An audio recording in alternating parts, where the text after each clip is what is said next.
independent. So, pag sa independent po, assistant lang ng nurse.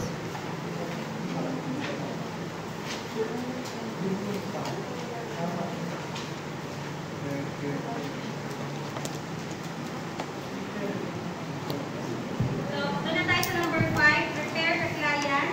Position the unconscious client in the sideline position with the head bent lower. The client head cannot be low. Dependent mo po.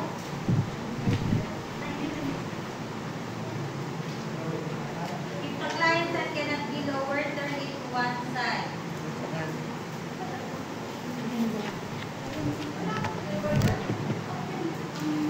Dependent, so ibig sabihin kaya ng pasyente. So pag po ang position the patient. So the best position is in semi-Fowler's or Fowler's position. So head elevated po tayo. Okay? Then,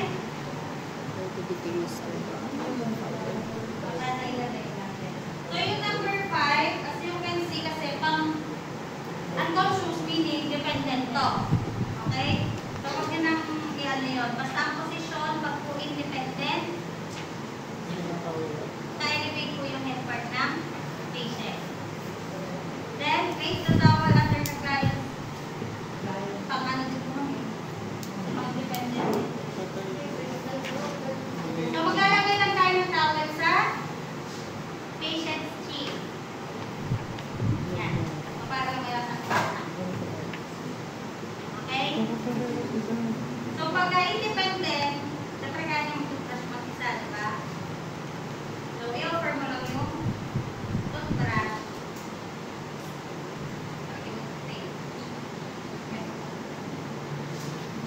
Sa magbabrush. Ang kanya. Before mag-brush, hindi ko. Virgil muna. Spit. Spit. Spit. Tapos na. Mag-brush na siya. Tapos na mag-brush. Danza. Gilid-gilid. Ask the patient if he or she wants to do that process today. Kasi yung iba, nakikita ko sa isa. Then the last one is malamig mo kung Sabi, sige. Ganyan. now, natin pwede lang tayo sa oral care. Ngayon, kung halimbawa, remember, no, the patient is dependent. So, na mismo ang magpupunta sa kanya, ha? So, magpapasok sa kanya na, ano, na only difference is that, gagamit na halimbawa na pressure, tapos ikaw ang Para may nanga. niya. Hindi nyo magnanganga. Ikaw ang magpupunta sa kanya. Sa pagdinabi, kapag mo ay hindi na tapos ikaw magpapasok sa loob. No? Mapagaan sa kanya. Now, yan ay kung siya ay hindi niya kaya. Kahit siya ay unconscious. Pero kung siya ay unconscious, no? Hindi siya pwede gawin dito. No? Pag unconscious siya, nakahiga siya. So, nakabit. Sorry, hindi lang naman. Okay, so pag unconscious flat on bed lang, then, para maiwasan ng aspiration, isa-side nyo yung head ng pasyente. Left or right. Isa ka ng position sa pasyente. Isa-side nyo yung patient. At hindi tayo gumagamit ng brush. Hindi pa siya gagamitin. Usually, ang gamit na ng mga nurses doon is Gasa. Naka-brush tayo. gasa, kamay. Pero kailangan pa rin ng hand pressure para pambukan ng bigay sa pasyente. So, hindi ka gagamit ng toothbrush dito. Hindi ka rin gagamit dito ng tubig na papalulunod mo sa kanya. Pag unconscious. Ha? So, punas-punas ang mangyayari. So, kunwari tayo ay may gasa. No? Hindi ko maisip. Pwede natin siyang ilagay dito. Okay? And then, babasahin natin yun. Tapos,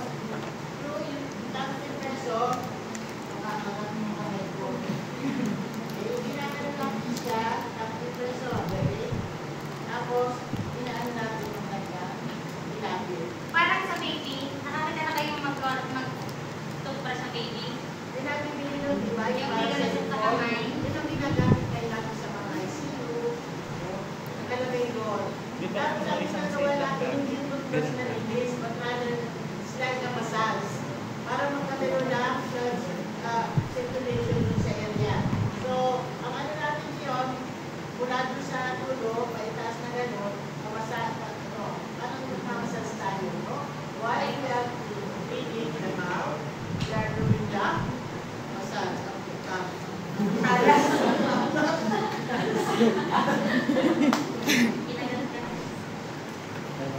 So, the same process. Katapos ng water, Pwede nyo mong gusto na ng brush and toothpaste, and then, no, tapos, wash out again, and then, pag wala kayong pinag-cleanliness ng mga particles na, ng Colgate o toothpaste, pwede nyo pasensya ng another mouth, mouthbrush. So, nyo pag-release. So, kila, lagyan nyo ng water, a little bit of water, and a little bit of mouthwash, para hindi matakaw, doon sa bibig ng pasyente. Kasi isang instances, 3 minutes yun. So, inaano natin yun, inalayon natin, para hindi matakaw. Pero sa bagay, malay yung makasimula yung pasyente, pero we cannot do that, no? We cannot gamble, no?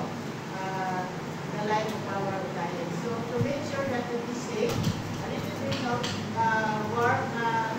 warm water, and then gargle. Pinatay nito, tapos siya natin yung nalilinis. Unlike nung conscious, minsan nakakapagkain pa sila ng pure or diluted. Gargle. Gargle. Mouthwash. okay, so pagka po unconscious din na, don't forget to sleep the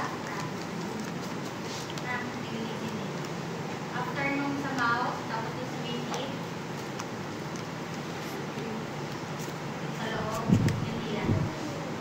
So, ang use po nung tongue depressor natin, so itsura kasi ng tongue depressor, padded lang, padded lang depressor, tongue depressor, tapos babalutan mo siya ng gold. Tapos yun yung pang mukha mo. Diba flat yun? Ganun. So yun yung para ma-open mo yung mga ganun. So para habang nililinis mo, nakamenti ka na ma-open mo. Hindi yung kamay mo pinagdan niya. Ha? Tapos, pag unconscious ka, flat on bed, nakaside yung face ng pasyente. Then dun sa, kung saan man siya naka-face yung patient, maglagay kayo ng towel. So kung dito siya naka-side, dito nilalagay yung towel. Okay? So para hindi mag-swell yung linen niya. Yung effort, kami, may tutulong ka ulit. So kung hindi mo naman siya lalagyan talaga ng tubig, diba? Kasi yung boss mo, lalagyan mo ng, babasahin mo ng tubig. Kasi yung pag-tutulong sa pasyente. Okay?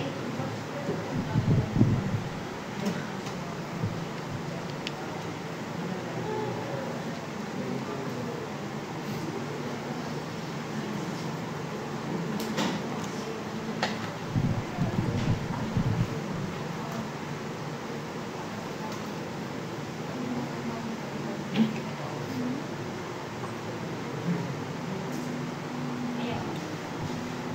Question.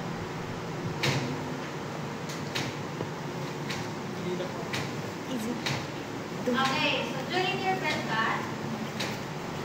so para alam nyo ang sa unconscious, dependent at independent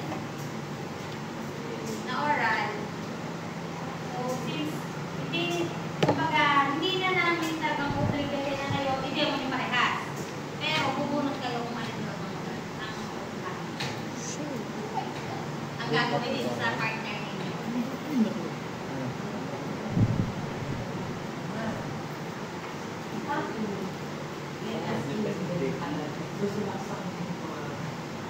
Oo, gagawin eh.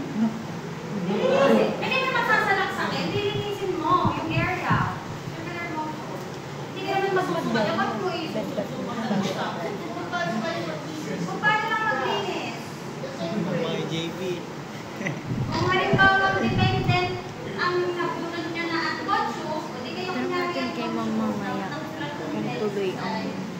problem conscious sa patient Monday. ka, hindi kahit sa Kasi bedband, exam unconscious ka. namin ng Monday.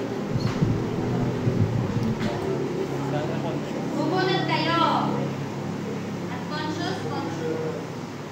Tapos sa oral, may nakalagay doon, unconscious, conscious, conscious na dependent. Balik tatlo yun. Para alam niyo yung gagawin ninyo. Conscious, unconscious. Conscious ang Ha? tapos. Kaya dapat, alam niyo lahat. Conscious ang makulilang. Kasabi sa bedband ha. Kasi di ba yung sa bedband, Hindi. Kahit ano. unconscious din or conscious ang pasyente. Sa conscious, pwedeng dependent at independent. Diba? Pag conscious, unconscious, matik yan, dependent. So, kaya nagkabukunutin nyo. Bago kayo mag-demo. Conscious, unconscious. Conscious, dependent, conscious, independent, saka unconscious. So, kung ano yung mabunod nyo doon? Conscious. Conscious. Pwede natin i-demo. Tama, kung mag-demo. Sasabihin mo lang dun Independent, sa conscious, or pasyente. conscious. Ito na muna. Dependent, Ikaw, conscious. unconscious ka, hindi ka nakabulog.